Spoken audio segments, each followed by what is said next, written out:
Hi everybody, today we're going to do 9.2.5. We're building on the Pythagorean theorem that we learned about last lesson. So you guys know how to use the Pythagorean theorem, you know how to estimate square roots and to either the nearest tenths or the hundredths even. But today we're going to apply a tool of the Pythagorean theorem to how you could use it in real life. Okay, so we just got a few problems to do today. We're going to start out here with applications of Pythagorean theorem. So EQ today is how can I find missing parts? And that's what we can do with the Pythagorean theorem anytime you have a right triangle. Okay, so remember Pythagorean theorem only applies for right triangles. In this section, you have studied different properties of triangles. You have used the Pythagorean theorem to describe the special relationship between the sides of a right triangle. In this lesson, you will use ideas to solve a variety of problems. 9-122 says N is measuring some fabric pieces for a quilt. Use the Pythagorean theorem and your calculator to find each of the missing lengths below. Decide whether the answer is rational or irrational. If it's rational, tell me if the decimal is going to repeat. Remember if it repeats as the line over the bar over the number, or if it terminates, if it just stops, right? If the decimal ends. So I want you guys to take as much time as you need. I want you guys to do A, B, and C right now. Or why don't we just do A first? And when you're done, come back and we'll discuss the answer. Alright, so here's what you should have found. First thing you need to do in order to do this is that your hypotenuse is your C value. Remember, your hypotenuse is the side, the longest side of the right triangle, and it is the side that is opposite of where the right angle is. So if you see my arrow that I drew right there, the opposite side of that right angle is side C. So we're going to set it up as this could be one side, which is 32 squared, plus the next side is 24 squared. You add those up, it has to equal C squared. Okay, so on a calculator, 32 squared is 1024, plus 24 squared is 576, and you add them up and you get 1600. So at this point, you have 1600 equals C squared. So again, you have to solve for C at this point, and to solve for C, it means that you have to get C by itself. Looks like C is by itself right now, but it's not. It has that second power to it. So you need to undo that second power. You need to think of what is the inverse, the opposite of squaring a number. And if you recall from the last lesson, we're going to square root. Okay, the opposite of squaring is square rooting. So if you square root C squared, you get C. Okay.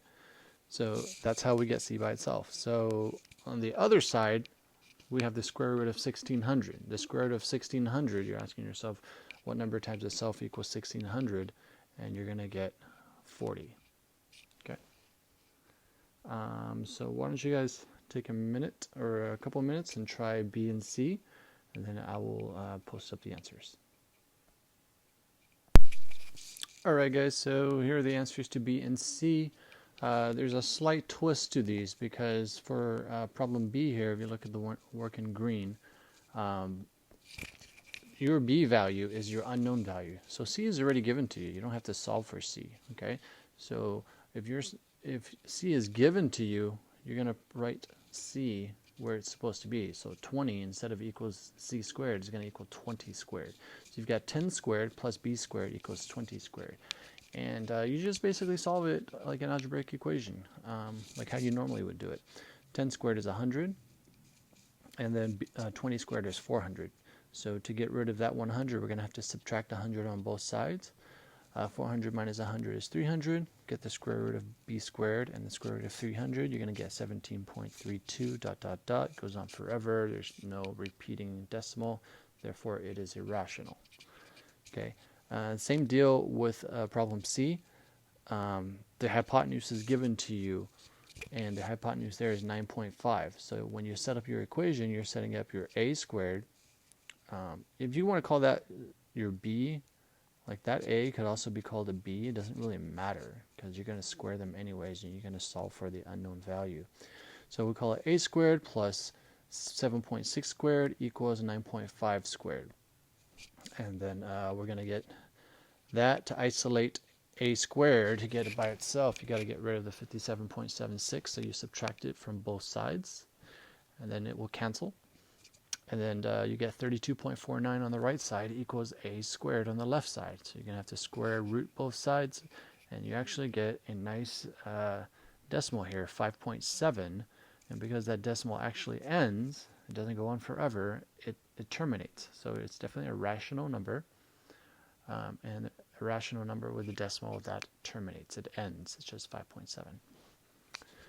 All right. Let's go on to the next problem, 9-123 here, and we've got a baseball diamond. Coach Kelly's third period PE class is playing baseball. The distance between each base on the baseball diamond is 90 feet. Okay, so the distance between each plate is 90 feet. 90 feet. Right, so think about it as a square with 4 sides is 90 feet. Lisa at third base throws the ball to Dano at first base. How far does she throw the ball? State whether your answer is rational or irrational. Okay, so if you're not super familiar with baseball, if Lisa's at third base, she's right there. That's third base. So there's Lisa. And she's going to throw the ball to Dano at first base, right there, right? The question is, how far does she throw the ball? So the ball goes from here all the way over to there. How far does she throw the ball? Okay, so we know that this is going to be a square that's just tilted, so it's kind of like a diamond, right? But what's special about a square is that we know that that's a right angle. Because that's a right angle, we can actually use the Pythagorean theorem. So I want you guys to find out how far Lisa threw the ball to Dano. When you're done, come back and we'll discuss the answer. All right, so at this point, sorry I zoomed in here so you guys can see a little bit better. It is very important that you guys can identify what the hypotenuse is. Okay, so in order for you to set this up properly, your hypotenuse, again, is always going to be opposite of that right angle. So find that right angle, draw yourself the arrow. It actually helps you to draw an arrow. Okay, it is opposite of that right angle, so there, you guys can see in the diagram, I'm going to erase the rest of this because it's not really important at this point. We just need to find how long that throw was from Lisa to Dano. So I now know my each one of my legs are going to be 90. So 90 squared plus 90 squared equals c squared. It's 8100 plus 8100 is 16,200. If I get the square root of that, it's going to be 127.2792206 ... Okay. So is this rational or irrational? Well, hopefully you remember by now we call this irrational. Okay, so this is going to be feet, right? 1.72, we'll call it 728. We'll round it to the nearest hundreds. Not that it really matters. Okay, that's how long her throw is. All right, let's go to the next problem. In 124, as a city planner of Wright City, you are responsible to report information to help the Board of Supervisors make decisions about budgets for the fire and police departments. The board has asked for a report with answers to the following questions. Each grid unit on the figure at the right represents 1 mile. So this is basically a map of the city. If you're looking at a map, you are, think of it as Google Maps or something, you're looking down, and each one of these grid units is a mile. Okay, so you've got, let me change the color here to red. So there's a mile, there's another mile, another mile, another mile, another mile. All right. Question A says, for fire safety, bushes will be cleared along the perimeter of the city. what length is the perimeter. Include all of your calculations in your report. So this is going to be a very challenging problem, okay? Because for Wright City, we know how long it is right there, how many miles that is. They need to put or clear the bushes on that city. So if you're just going to count the spaces, it's just 1, 2, 3, 4, 5, 6. Okay, so we know that that's going to be 6, right? So if you recall perimeter, you have to add up all the sides of a triangle or any shape. But how are we going to know the distance between there and there on that side? How are we going to get that distance? Because you can't really count it because it's diagonal, right? You can't say 1, 2, 3. It's tempting as students always want to do that. They think it's just that easy to count, but it's not. You got to be super accurate here, right? And the same thing, we go diagonal. You can't just say 1, 2, 3. It's 4. You can't do that because it's not truly 4, as you will see once we get the right answer. So I'm going to give you guys a hint. Try to break these up into 2 separate triangles.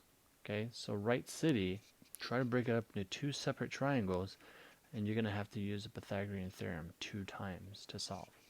Okay, so go ahead and give this a shot. Pause it for however long you need. Come back when you're ready to get help or you want to check your answers.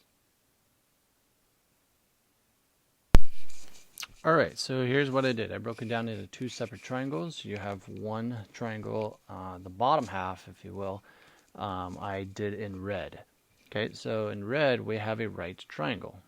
Okay, if you guys can see that, there's a right angle right there.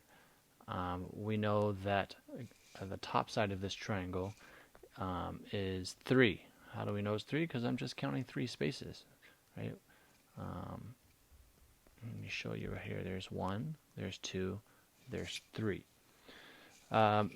This right side of this this portion of the triangle is 4, and then the hypotenuse is going to be the opposite side, and that's what we're solving for. Okay, so we have 3 squared plus 4 squared equals c squared. 3 squared is 9, 4 squared is 16. You add those together, you get 25.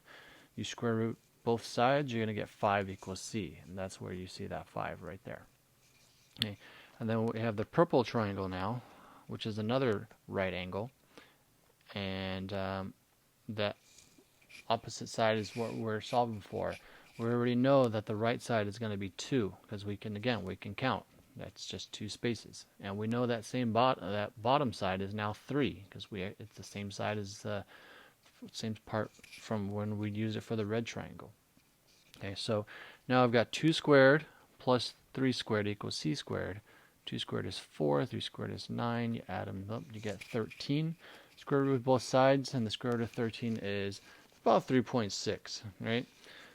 So it's an irrational number, but you did all that work, and we haven't even answered the question. The question is, what is the perimeter? So perimeter means you're going to add them up. So let's add up 3.6, add it to 5, add it to 2, add it to 4.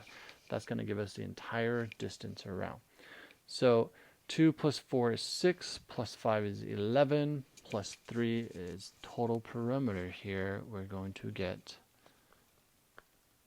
14.6, and we'll approximate that. Okay, so 14.6 miles is what we're working with here. So some people say that Wright City got its name from a shape. Is the shape of the city a right triangle? How can you tell? So I'm going to erase all this now. We're going to go back to what we do know.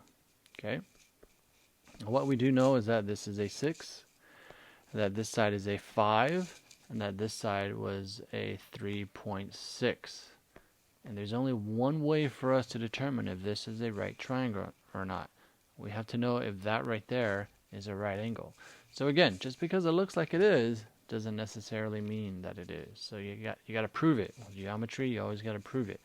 So we'll set it up like as if it were a right angle, and we'll try to use the Pythagorean theorem. So we have 3.6 as a leg, we square it, plus 5 is the other leg, we square it, and then set it equal to 6 squared.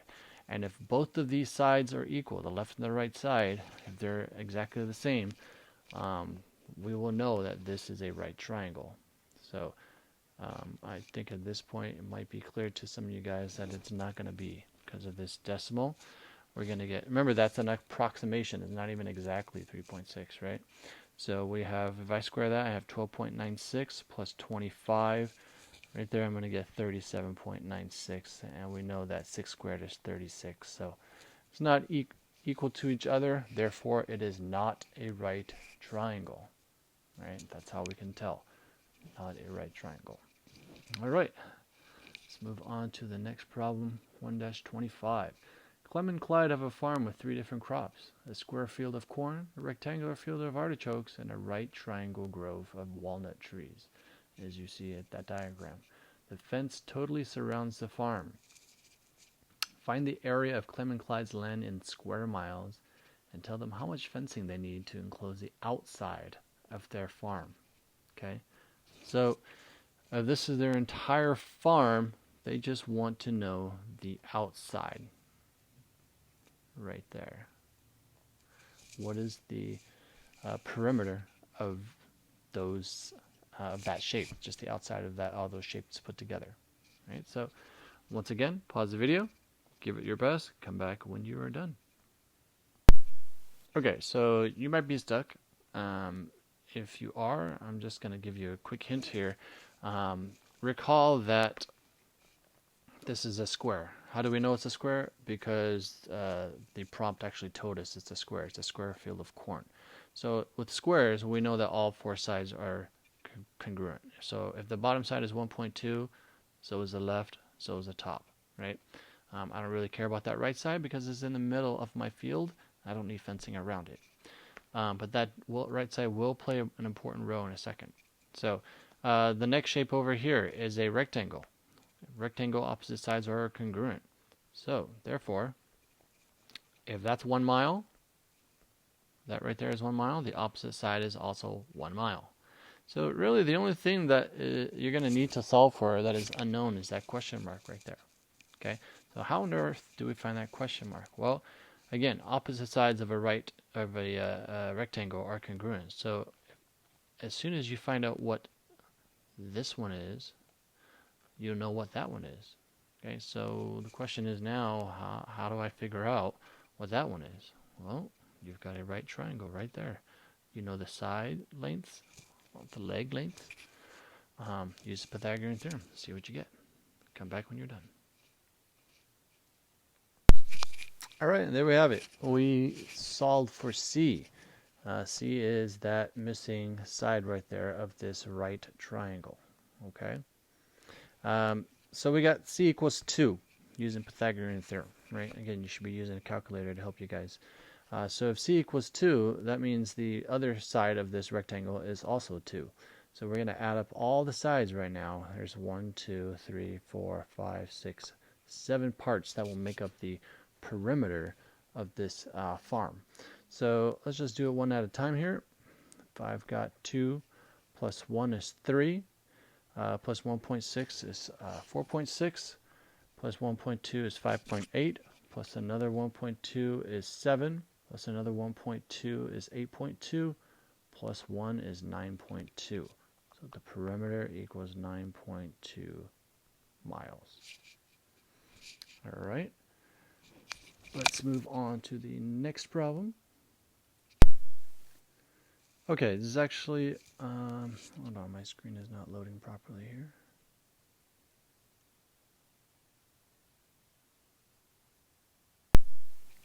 Okay, had some technical difficulties there, sorry. So this is going to be our last problem, 9-126. And for this problem, as you can see, there is no diagram given to you. You are going to have to create your own diagram. All right, so let's read through this together, and then I want you guys to come up with your own diagram, see what you guys can draw here, and then solve it on your own. Okay. Scott and Mark are rock climbing. Scott is at the top of at a top of a 75-foot cliff when he throws a 96-foot rope down to Mark, who is on the ground below. If the rope is stretched tightly from Mark's feet to Scott's feet, how far from the base of the cliff Directly below Scott is mark standing. Draw a diagram and label it. Then find the missing length. Is the length irrational? Okay, so again, draw your own diagram. Then we'll come back and discuss the diagram, and then I'll give you time to actually attempt the problem. Okay, so take your time right now to just draw the diagram. Don't solve it yet. Alright, so here's my awesome drawing. The cliff, as you can see, Scott's standing at the top of it, and it is 75 feet high. Then he throws a rope down to Mark, who is below him. And the rope is stretched tightly. So as you can see, the rope is 96 feet. So you might have been wondering, well, how is the rope longer than the actual cliff? Well, it's because he's standing away from the cliff and he's stretching it out from his feet to Scott's feet. So now the question is, how far from the base of the cliff is Mark standing? So there's Mark. How far is he away from the base of that cliff right there? Okay. So in other words, we've got a right angle situation here. Okay. So I want you guys to solve for that unknown distance and then tell me if the length is irrational or irrational. Do what you can. Come back, check your answer. Alright, so here's what you guys should have gotten. You could have called that unknown side B as well, so it doesn't matter if you call it A or B, either one of those is fine. So you got A squared plus 75 squared equals 96 squared, because remember 96 is going to be our C value, also known as your hypotenuse. Just solve for that. You're going to get A squared plus 5625 equals 9216. Subtract 5625 on both sides. You're going to get 3,591 equals A squared. Square root both sides. And A is going to equal just under 60 feet at 59.92 ...